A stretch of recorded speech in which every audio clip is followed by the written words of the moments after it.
Hi there, film fans. Today I'm going to talk to you about the story of a singer that wasn't quite as talented as myself, Miss Florence Jenkins.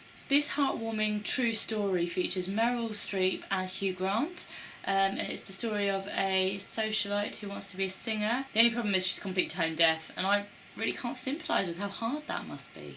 I wasn't sure how I was going to feel about this. I thought it might be one of those slightly schmaltzy jobs. The tone's generally quite funny and good-natured, and in general it's much funnier than last week's comedy Bad Neighbours 2. I mean, yeah, you should really hate the character, so you've got a rich, entitled woman who forces her bad singing upon others because she's so unself-aware. Not to mention her cheating, enabling husband who tells her what she wants to hear.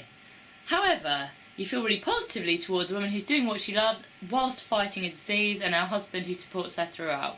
Yeah, she's a bit hyacinth bouquet, but hey, we can let that pass, right? The most shocking thing, I think, is that you would feel that such an easy gag of someone singing badly would wear thin very quickly, but right to the end, I still found Meryl Streep's performance hysterical. I think it's down to her body language, but also clearly she can really sing, so she kind of lulls you into a false sense of security and then hits a bum note. Simon Helberg plays her pianist. I'm not his biggest fan. I really don't like The Big Bang Theory, but in this he's excellent. I really loved his portrayal. His facial expressions are hilarious, little tics, I don't know, maybe I've just got a thing for big-nosed pianists.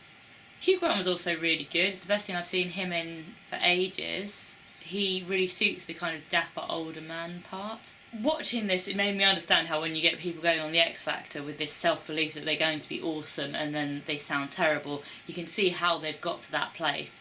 That said, you're meant to be laughing along with this in a good-natured way, as opposed to the way that you're encouraged to kind of ridicule people on a lot of reality TV. The film poses a lot of questions. Is there such a thing as a noble lie? I believe Great Man once said. Okay, it's Bubbles from Trailer Park Boys. Also, should art be for the artist or for the audience or for both? Is the act of doing it for sheer joy enough? But what did you guys think? And do you think that my singing is better than Florence's? Let me know in the comments, and don't forget to subscribe to my channel.